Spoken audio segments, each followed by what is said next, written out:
chosen ones, empaths, and all the genuine souls out there. You often overlook your influence in a narcissist that was in the narcissist involved in your life's life. You often overlook it. Okay. Um you see, the thing is, you was like a life support. You really regulated their emotions, and they knew this. Sorry, excuse me. They knew this when they first encountered you, how much you regulated their emotions and how much you were like a life support to them in their lives. Um, and without you in their lives any longer, they do fall apart. Okay. These new supplies, their flying monkeys, their minions, their family members aren't able to provide that same care and well-being that you used to provide. You see, prior to you even being in their lives, they used to run into a lot of difficulties that people weren't able to, piece them back together. They're a broken mess, all right? They're very damaged. They're heavily damaged from their past anyway, all right? But when you got into their life, you helped support them. They were in difficult situations a lot of the times. And I'm not gloating or, I don't want you to take any joy that they were in difficult situations, but I want you to focus on how you improved their life. Now, someone with a healthy mindset, a healthy heart, would never forget that. All right, they would never forget what you done for them, and how you helped them, and how you helped support them, and how you helped piece them back together. They would never forget that. But the narcissist is selfish, unappreciative, and starts to view the reason that you're doing this because you're dependent upon them. That's the mistake they make. They misinterpret your good nature. All right.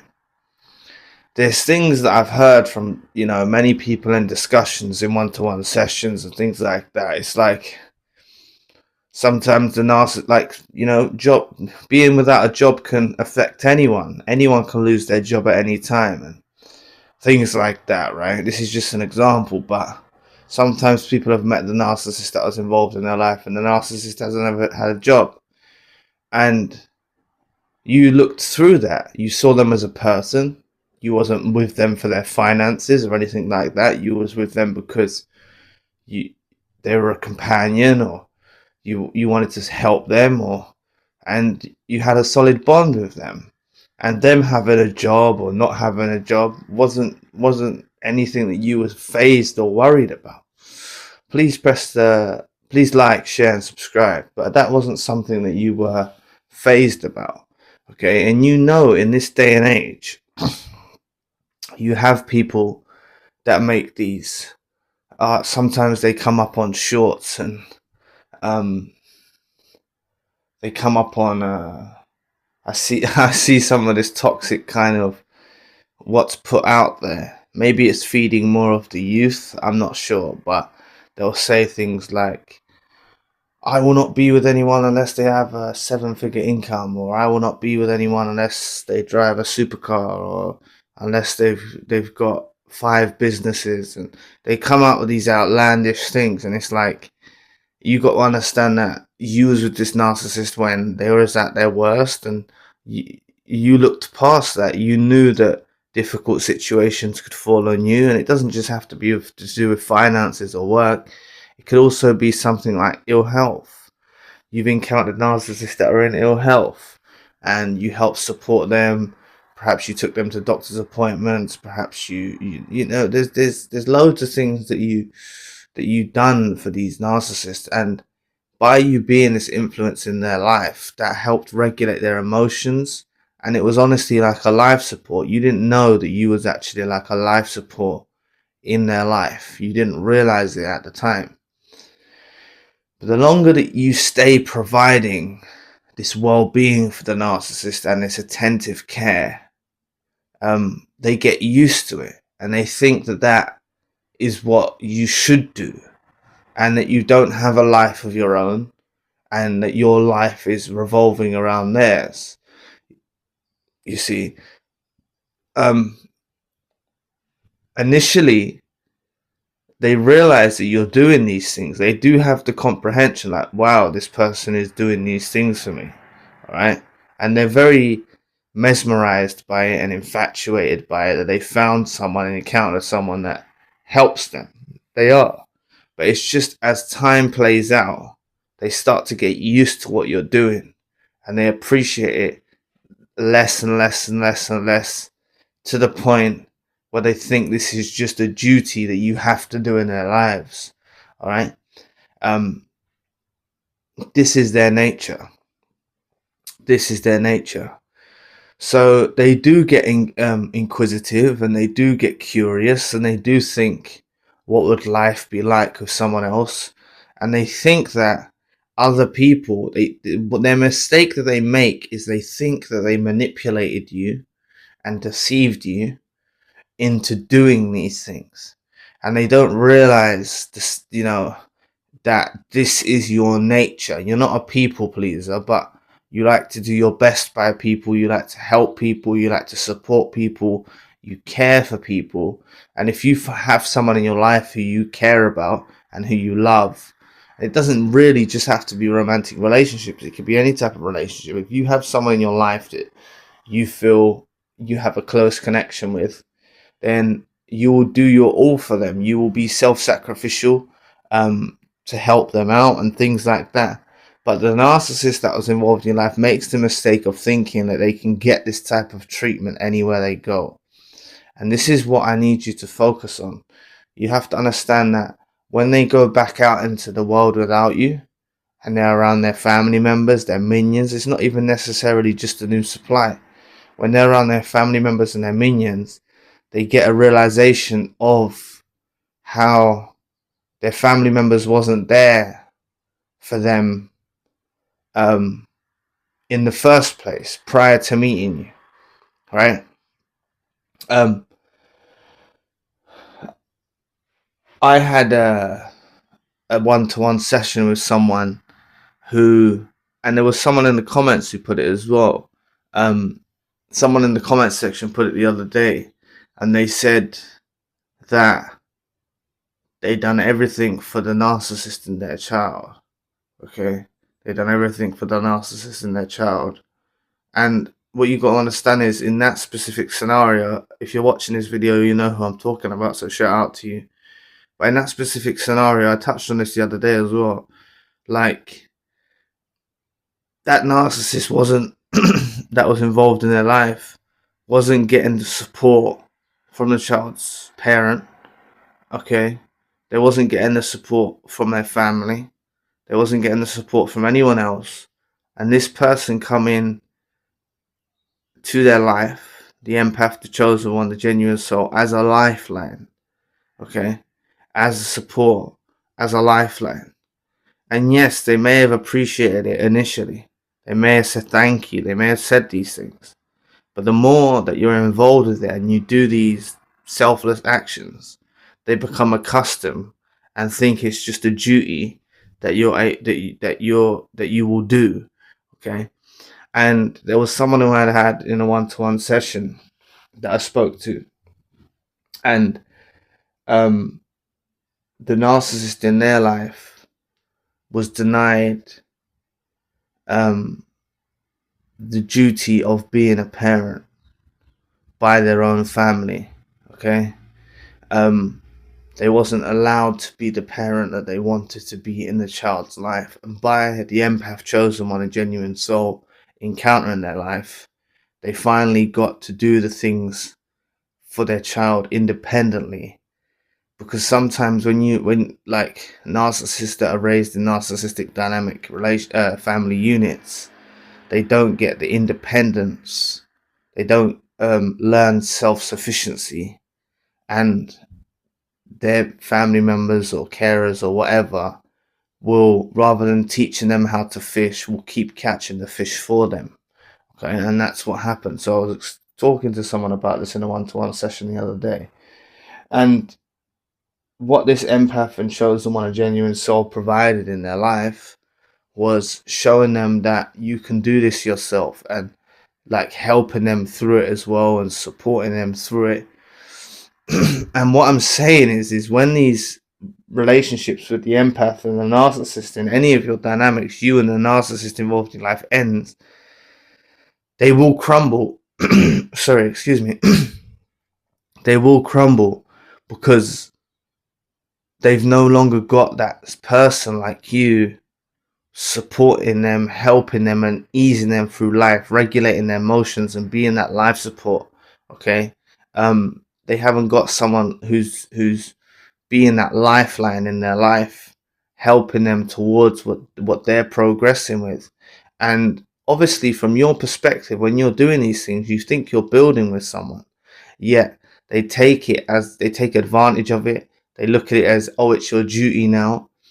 But they think they can go out there and get someone else to do the same things that you used to do, and it's just not going to happen. All right. They only come across one empath chosen one, a genuine soul, in their lifetime, and you as the empath chosen one, a genuine soul, are very rare. Okay. On top of that, you are unique. There's no one like you. Even other empaths and chosen ones and genuine souls aren't like you. That's what you need to embrace. And the narcissist is very dependent and accustomed to what solely you provided as a unique individual. So they do crumble afterwards, right? They'll be back facing reality of their dysfunctional family units, or their dysfunctional friendships, or their dysfunctional new supplies, and they won't be getting the same reward system and help and support that they got from you. So this makes them crumble. This makes them face reality. Okay, that they're not able to get this no longer. So you managed to keep their emotions regulated. All right, you really regulated their emotions. You kept them, they were at their wits' end a lot of the time before they encountered you in their life. And that's why they may have, you see, a narcissist isn't able to just love bomb anyone to the degree that they love bombed you. And it's likely that they weren't able to love bomb the new supply to the same magnitude that they love bombed you. The reason why they were able to love bomb you so hard, or try, the way that I like to address love bomb to make it a bit more clearer, is how they become someone who you deem as appealing and worthy in your life. They try their best to become appealing and worthy in your life. And they're not able to do that to the same efficiency with new supplies, their family members or their friends or their flying monkeys or whoever. They're not able to do that to the same degree that they've done with you, because it was actually what you provided, and the warmth that you provided, and the support that you provided, and the regulating of the emotions that you provided, that initiated them to be able to, love bomb, inverted commas, but like be so appealing towards you and have the drive to be so appealing towards you.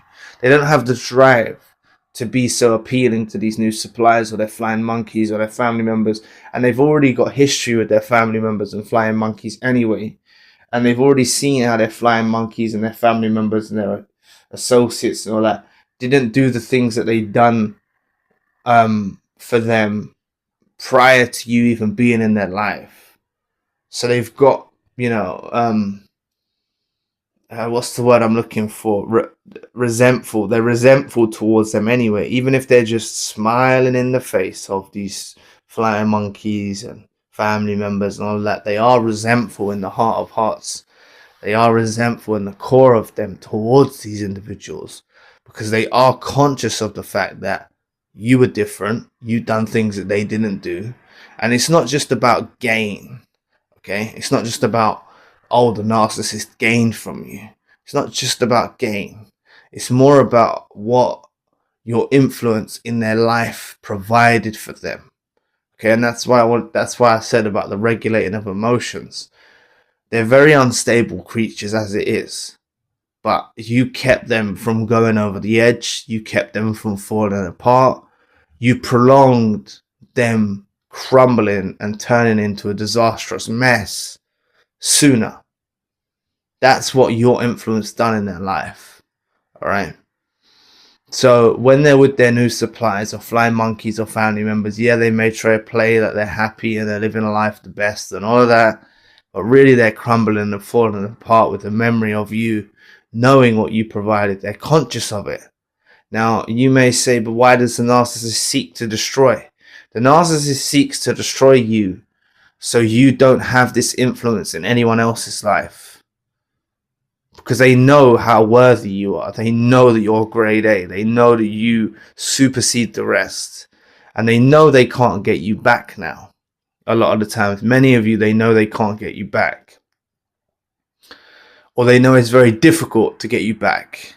They know you've already woken up to they're a narcissist. They know that they've already overstepped the mark with you. They know that they've already burnt the bridge, so it's difficult for them to get back to you. So they want to try and destroy you, so you won't be the same pillar in a pillar or backbone in someone else's life and strength, and offer that to someone else's life who's actually deserving of it. You see, and that's why just be careful. Sometimes it's better to be more reserved. I don't want to say selfish, but in some ways that may be a way that I can try and make you understand. Like, I'm not telling you to be selfish or reserved forever, but just don't like meet someone new and start doing the same things that you've done for the narcissist, helping build someone up. Like, it has to be reciprocal, right? There has to be reciprocity in the relationship.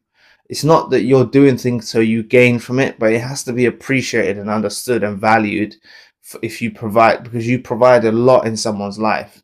Okay, and you don't want to encounter another narcissist involved in your life where you're just regulating their emotions, all right, and you're keeping them in check and preventing their crumble and preventing them falling apart. So without you, the narcissist is falling apart. They are crumbling, no matter how it may seem. They may be living a very impulsive lifestyle, entertaining lots of new supplies. They may be, out traveling, having holidays with their flying monkeys and their minions and all of that, and you're looking on their social media thinking, oh no, like they're living their best life. Like, don't worry about that. They're trying to distract themselves from the pain of losing you. That's what they're really trying to do. Okay, so please embrace the regulation of emotions is something very crucial and key into understanding why the narcissist doesn't get over you and will never get over you for the rest of their days. So anyway, thanks for listening today. I really appreciate the support. Please book a session if you'd like to. You may donate or support to the channel if you want to. Check out the spiritual channel for more content. My podcast is now on Spotify. All links you need are in the description box below. If you would like access to over 100 exclusive videos, daily uploads and custom video requests, join my membership program at ZionMembership.com. Links also in the description box below. There's a 3-day free trial and you can cancel at any time. All content is made by me with no ties to any organization or university. Your support truly keeps us going. I'll be back with another video soon. Peace.